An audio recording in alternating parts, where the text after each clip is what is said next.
హర్షవర్ధన్ గారు, ఇప్పుడు ఎమోషన్స్ని మనమైతే కంట్రోల్ చేసుకోలేం కదా. సో అయితే ఈ రోబోటిక్ అయితే మేనేజ్ చేస్తుంది అంటారు కదా. సో దాని గురించి ఒక సింపుల్ వ్యూ చెప్పండి. Yes, exactly. నేను ఆల్రెడీ ఇంతకుముందు చెప్పినట్టు humans are emotional beings, right? So obviously మనకు ఎమోషన్ లేకుండా అనేది జరగదు. సో ఇప్పుడు ఎమోషన్ అనేది స్టాక్ మార్కెట్కి సంబంధించిన మెయిన్ 2 ఎమోషన్స్ ఏంటి? ఒకటి ఫియర్, ఒకటి గ్రీడ్. సో ఈ 2 ఎమోషన్స్ని కంట్రోల్ చేయాలి అంటే హ్యూమన్స్ బీయింగ్స్ వల్ల ఎవరికి సాధ్యం కాని పని. ఎందుకంటే చెప్పాను, మన ఎమోషనల్ బీయింగ్స్ ఇంపాసిబుల్ కేసు అది. సో అప్పుడు ఏం చేస్తాం, మనకి మెషిన్స్కి అనేది తెలియదు. ఫర్ ఎగ్జాంపుల్ ఈ సిచ్యువేషన్స్లో మనం ఫర్ ఎగ్జాంపుల్ నేను స్టాక్ మార్కెట్లో ఒక స్టాక్ ఎక్కడి నుంచి ఫర్ ఎగ్జాంపుల్ 10 రూపాయల నుంచి 50 రూపాయలకి వెళ్ళిద్ది అన్న విషయం మనకు తెలియదు, ఎవరికి ఏమీ తెలియదు. నేను ఆల్రెడీ ఎప్పుడు చెప్తూ ఉంటాను మామూలుగా మా క్లయింట్స్ కానీ వీడియోస్లో కానీ యూట్యూబ్ వీడియోస్లో, you cannot predict stock market, you should not predict. మనం ప్రిడిక్ట్ చేయకూడదు, ప్రిడిక్ట్ చేయలేము కూడా. సో అటువంటి సిచ్యువేషన్ ఏం జరుగుతుందంటే, ఇప్పుడు 10 రూపాయల నుంచి 20 రూపాయలకి వెళ్ళిన తర్వాత ప్రాఫిట్ బుక్ చేసేసుకుందాం అని తొందరలో మనం చేసుకుంటాం, ఎమోషన్స్ వచ్చేసినాయి అక్కడ. అలా కాకుండా 10 రూపాయల నుంచి 5 రూపాయలు పడిన తర్వాత కూడా మళ్ళీ బౌన్స్ బ్యాక్ అవ్వచ్చు. కానీ 10 రూపాయల దాకా 5 రూపాయలు పడగానే మనం లాస్ బుక్ చేస్తాం, ఇమీడియట్గా మళ్ళీ బౌన్స్ బ్యాక్ అవుతుంది. సో ఇప్పుడు ఎమోషన్స్ వల్లే మనం అక్కడ లాస్ చేస్తాం. అదే మనం ఏం చేసాం, ఆల్గోలో పెట్టేసాం, నాకు 5 రూపాయల కంటే 6 రూపాయల కంటే వద్దని. ఇప్పుడు 5 రూపాయల దాకా వెళ్ళిపోయి మళ్ళీ అమ్మటనే బౌన్స్ బ్యాక్ అవుతుంది, ప్రాఫిట్లోకి వచ్చేసాం కదా. ఆ ఎమోషన్ హ్యూమన్లో లేదు, మనం తెలియదు. ఇప్పుడు మీతో మాట్లాడుతున్నా, అక్కడ ఏం జరుగుతుందో నాకు తెలియదు. కానీ నా రూల్స్ ప్రకారం పర్ఫెక్ట్గా స్ట్రాటజీ కన్సిస్టెంట్గా ఉంటే మనకి మనీ వస్తుందని నాకు తెలుసు. ఆ స్ట్రాటజీ యొక్క డ్రాడౌన్ ఏంటి, ప్రాఫిటబిలిటీ ఏంటి, సక్సెస్ రేట్ ఏంటి అన్నీ తెలుసు. కాబట్టి ఇంకా వదిలేస్తాను, దాన్ని డిస్టర్బ్ చేయను.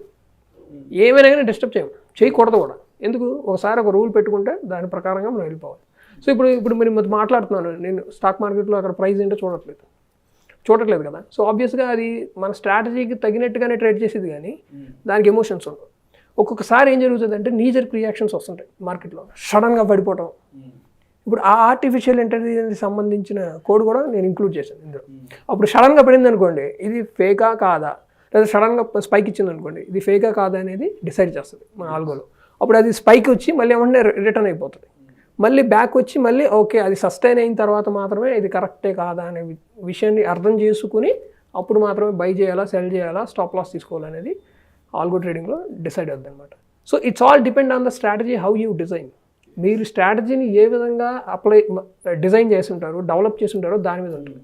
సో రకరకాల స్ట్రాటజీస్ ఉంటాయి. కొంతమంది మూవింగ్ క్రాస్ ఓవర్ అంటారు, కొంతమంది ప్రైజ్ యాక్షన్. ఫర్ ఎగ్జాంపుల్ అందరికీ popular strategy, first 15 minutes candle break అయితే నాకు బై చేయి, లేకపోతే ఫస్ట్ 15 మినిట్స్ క్యాండిల్ కింద బ్రేక్ చేస్తే సెల్ చేయాలి. సో ఇవన్నీ రూల్స్ ఉన్నాయి. కానీ మనం ఏం చేస్తాం, ఈ మధ్యలో వచ్చేసి బ్రేక్ అయింది మళ్ళీ అవదేమో, కిందకు వచ్చేసిద్దేమో అని మనం ఎగ్జిట్ అయిపోతాం. సో ఈ ఎమోషన్స్ని కంట్రోల్ చేయగలిగింది హ్యూమన్స్ చేయలేరు. సో ఆబ్వియస్గా మనం ఆల్గో ట్రేడింగ్లో పెడితే మీ రిజల్ట్స్ అనేవి బెటర్గా ఉంటాయి.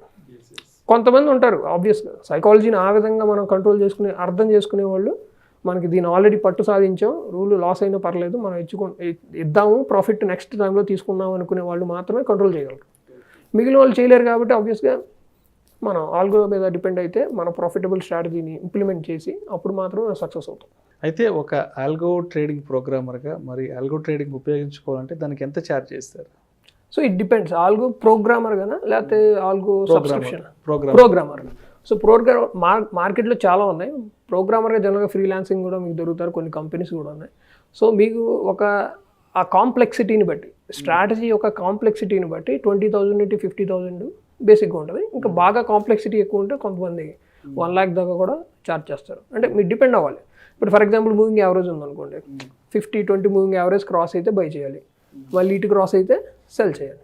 సో ఇది సింపుల్. దీనికి ఒక 25,000 ఛార్జ్ చేయొచ్చు. అలా కాకుండా నాకు 15 మినిట్స్ క్యాండిల్ క్లోజ్ అవ్వాలి, తర్వాత దానికి స్టాప్ లాస్ ఎంత పర్సెంటేజ్ ఉండాలి, తర్వాత మళ్ళీ వచ్చిన తర్వాత రివర్సల్లో ఇలా సెల్ చేయాలి అని ఇలా కాంప్లెక్సిటీ ఉంటుంది. సో ఆ కాంప్లెక్సిటీని బట్టి మీకు ఛార్జ్ అనేది ఉంటుంది. బేసిక్గా అయితే 20 నుండి 25,000 బేసిక్ అయితే అయిపోతుంది. 20 to max 50,000 వరకు మీకు ప్రోగ్రామర్స్ అనేది అవైలబుల్గా ఉన్నారు. అయితే ఆల్గో ట్రేడింగ్ పేరుతో బయట కొన్ని మోసాలు, కొన్ని ఫ్రాడ్స్ కూడా జరుగుతున్నాయి కదా. సో దాని గురించి మీరేం చెప్తారు మరి? సో ఆల్గో ట్రేడింగ్ కాదు, అసలు స్టాక్ మార్కెట్లోనే మెయిన్గా స్కామర్స్ ఎక్కువైపోయారు ఇప్పుడు. ఎస్పెషల్లీ కరోనా 2020 బ్యాచ్ అనమాట. ఇప్పుడు ఏమీ లేదు కాబట్టి అందరు ఇంట్లో ఉన్నారు కదా, సక్సెస్ఫుల్గా డబ్బులు వచ్చేస్తున్నాయి అని చెప్పి అందరూ వీళ్ళు వచ్చారు. సో అప్పుడు మీకు ఏంటంటే ఇప్పుడు నేను కూడా ఉన్నాను, ఇప్పుడు సూట్ వేసుకుని స్టెథోస్కోప్ మెడలో పెట్టుకున్నాను అనుకోండి, ఇప్పుడు నన్ను డాక్టర్గా ఈ ఆపరేషన్ ఎలా చేయాలని అడిగితే నేను చెప్తా గూగుల్ చేసి, అవునా కదా, సింపులే కదా. కానీ నేనేంది స్టాక్ మార్కెట్ అనలిస్ట్, నేను డాక్టర్ని కాదు. కానీ స్టెథోస్కోప్ వేసుకున్నంత మాత్రం నేను డాక్టర్ని ఎలా అయిపోతాను? అప్పుడు నా వెనకాల ఉన్న బ్యాక్గ్రౌండ్ ఏంటి, ట్రాక్ రికార్డ్ ఏంటి, కరెక్టా కాదని చూడాలి. ఇప్పుడు ఫర్ ఎగ్జాంపుల్ మీరున్నారు, ఇంటర్వ్యూ చేశారు, మేము ఎన్నో ఇంటర్వ్యూస్ మీరు చూసాం, మాకు తెలుసు మీ ట్రాక్ రికార్డ్ ఏంటని. సో ఆబ్వియస్గా దాన్ని బట్టి నేను డెసిషన్ తీసుకుంటాను హైర్ చేసుకోలేదు. అలాగే స్టాక్ మార్కెట్లో ఈజీ వే ఏంటంటే ఎవరైతే ప్రాఫిట్ అండ్ లాస్ స్టేట్మెంట్ చూపిస్తారో వాళ్ళని మాత్రమే నమ్మాలి. మిగిలిన వాళ్ళందరూ స్కామర్స్, మీరు కూడా చెప్తారు, వాళ్ళు చెప్తారు, వీళ్ళు చెప్తారు, గూగుల్లో 4 చదివేసి యూట్యూబ్ ఛానల్ పెట్టేసి అందరూ చెప్పేస్తున్నారు. సో ఆల్గో ట్రేడింగ్ కాదు, ఫస్ట్ ఈ స్టాక్ మార్కెట్లోనే స్కామర్స్ ఎక్కువైపోయారు ఇండియాలో. ఎస్పెషల్లీ ఈవెంట్ మేనేజర్ అని నన్ను ఈవెంట్ మేనేజర్ కోసం నన్ను కాల్ చేసిన ఒక అతను కూడా యూట్యూబ్ ఛానల్ పెట్టేసి స్కామ్స్ మొదలెట్టాడు. ప్రాఫిట్ అండ్ లాస్ స్టేట్మెంట్ కనపడదు అది. సో ఇవన్నీ మాకు తెలుస్తాయి, ఫీల్డ్లో మేము ఉన్నాం కాబట్టి, పాపం జనరల్ పీపుల్కి తెలియదు అవన్నీ.